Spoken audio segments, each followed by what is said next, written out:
আশুলিয়া থানা বিএনপির উদ্যোগে রাষ্ট্র কাঠামো মেরামতের ৩১ দফা বাস্তবায়নের লক্ষ্যে কর্মশালা অনুষ্ঠিত হয়। ৫ জানুয়ারি বিকেলে আশুলিয়া শ্রীপুর এলাকার বালুর মাঠে আশুলিয়া থানা বিএনপির সাধারণ সম্পাদক আব্দুল গফুর মিয়ার সভাপতিত্বে প্রধান অতিথি হিসেবে উপস্থিত ছিলেন বিএনপির যুগ্ম মহাসচিব অ্যাডভোকেট আবুল কালাম আজাদ। বিশেষ অতিথি হিসেবে উপস্থিত ছিলেন সাভারের সাবেক সংসদ সদস্য ডাক্তার দেওয়ান মোহাম্মদ সালাউদ্দিন বাবু, ঢাকা জেলা বিএনপির সাধারণ সম্পাদক অ্যাডভোকেট নিপুণ রায়, ঢাকা জেলা বিএনপির সিনিয়র সহসভাপতি শাহ মাইনুল হোসেন বিল্টু। প্রধান বক্তা হিসেবে বক্তব্য রাখেন ঢাকা জেলা বিএনপির সভাপতি খন্দকার আবু আশফাক। এছাড়া উপস্থিত ছিলেন বিএনপি ও সহযোগী সংগঠনের বিভিন্ন স্তরের নেতাকর্মী ও সাধারণ জনতা।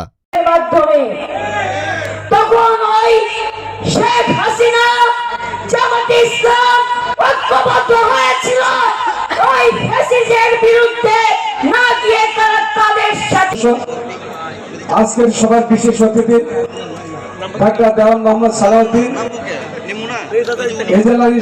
সংগ্রামী সভাপতি। সংগ্রামটা জনগণকে ঐক্যবদ্ধ হয়েছে শেখ হাসিনার বিরুদ্ধে যুদ্ধ করা তাদেরকে ধন্যবাদ জানিয়ে আমার বক্তব্য শেষ করছি। বাংলাদেশ জিন্দাবাদ, বাংলাদেশ জাতীয়তাবাদী দল জিন্দাবাদ।